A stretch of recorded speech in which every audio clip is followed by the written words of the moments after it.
Okay, we're going to be talking about Sigyn today. This is a goddess that I love dearly. I mean, I had honored her for years, having been introduced to her through my devotion to Loki, and my adopted mom was a very devout Sigyn's woman as well, and I learned a great deal about showing devotion to this goddess through her.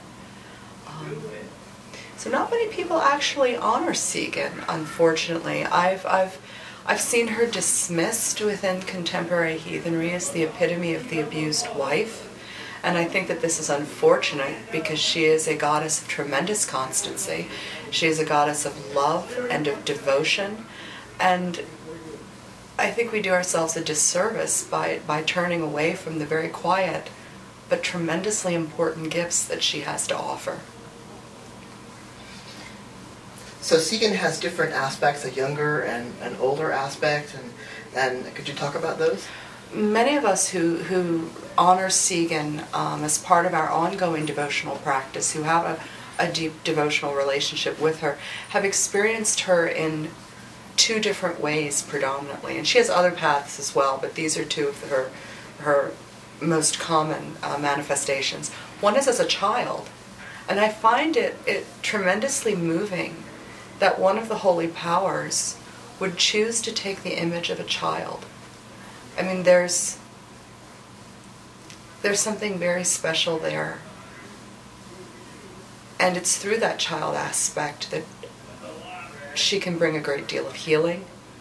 I have seen her teach people how to play and how to reclaim some measure of their own innocence that may have been lost in the rather tumultuous process of growing up. And there's the wife who held the bowl over her husband's body as he lay bound and writhing, bound by the entrails of his own son in a dank cave. These are the two extremes of Sigyn's personality. And of course there are other paths as well, but those are the two aspects of Sigyn that I personally have dealt with the most. And then there's Sigyn the wife, the mother who loves her husband and loves her children and maintains her household with constancy and devotion. I think that if there were ever a goddess to turn to, how do I learn this thing called devotion? How do I learn to love the gods? I would go to Sigyn with that question. Say, teach me, lady, please. How about Sigyn the mourning mother? It's Sigyn as the mourning mother, as the mother who has lost her children and her husband, who's had her entire world torn apart. That's a very, very wrenching aspect of this goddess.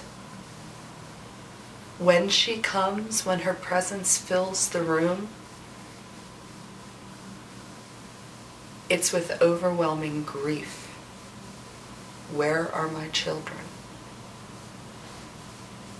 Of all the ways that Sigyn can come to a person, of all the ways that she can touch the heart, of all the ways that she can reveal herself, that is the most devastating. It's from this aspect that I learned, if you want to honor Sigyn, honor her children. If you want to give her a gift, first gift Narvi, gift Bali. If you want to anger her, speak badly of her husband. And it is best not to underestimate her anger. She is one of the holy powers, that she chooses the path of gentleness rather than the path of a warrior does not make her any less a goddess. It is a testament to her strength of will and character. So how would you honor her children? I set up a shrine to them. I bring them toys. I hold rituals to them. I tell people about them. I write about them. I did a whole devotional about Loki's family. I pray to them. I pour out offerings. I mean, there are thousands of ways to honor any deity. But I think that for some reason it seems important to honor Narvi and Vali as children. Because they were children, they were young when they were taken.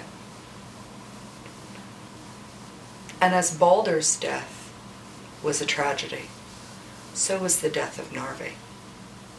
And I think that we forget that in our arrogance.